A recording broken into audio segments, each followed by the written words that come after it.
finish up shaping our axe handle.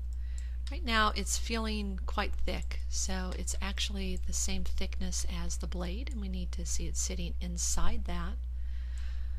So I can shape this overall just by using the scale tool, and that helps quite a bit. Makes it a little bit more believable. If I want to thicken up this area down here, what I could do is drop what's called a lattice deformer on here, which is actually an animation tool.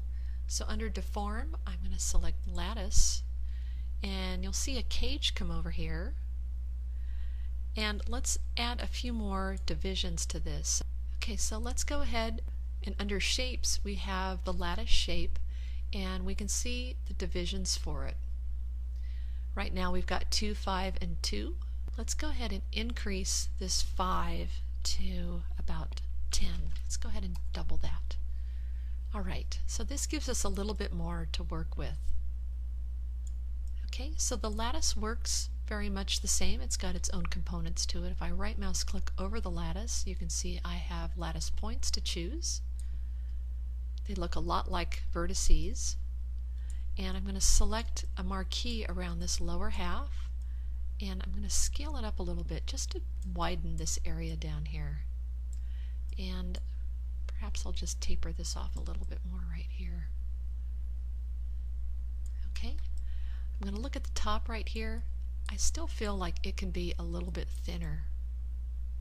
I'm going to go ahead and select these lattice points up here and make this just a little thinner, and that looks good. I'm going to go ahead and right mouse click and go back to object mode. If I were to just delete this cage right now, I would lose all of that information. Let's go ahead and bring up our outliner in here just by clicking on this. This will bring up the outliner, and we can see what's going on in our scene right here. Right now I've got the lattice selected. If I were to delete that, I would lose all that information on the handle that I just created. I'm going to hit Z and go back and put that back on. So the way to clear out the lattice cage and retain the information from that deformer on the model is by selecting both of them. So I'm going to just drag a marquee over the two. You can also see I've got them both selected right here.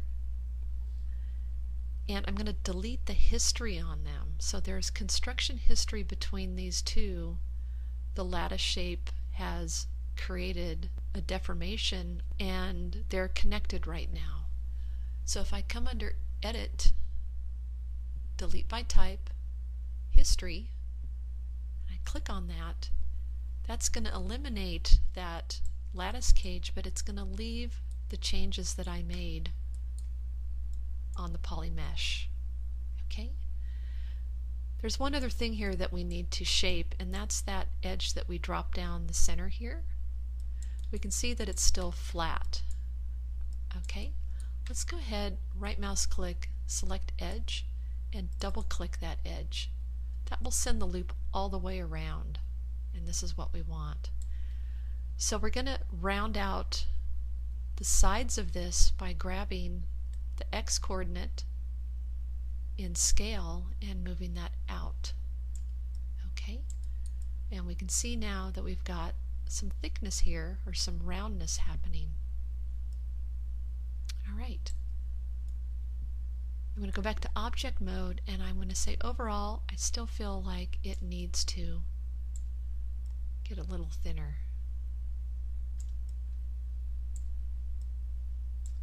Maybe like that. Okay.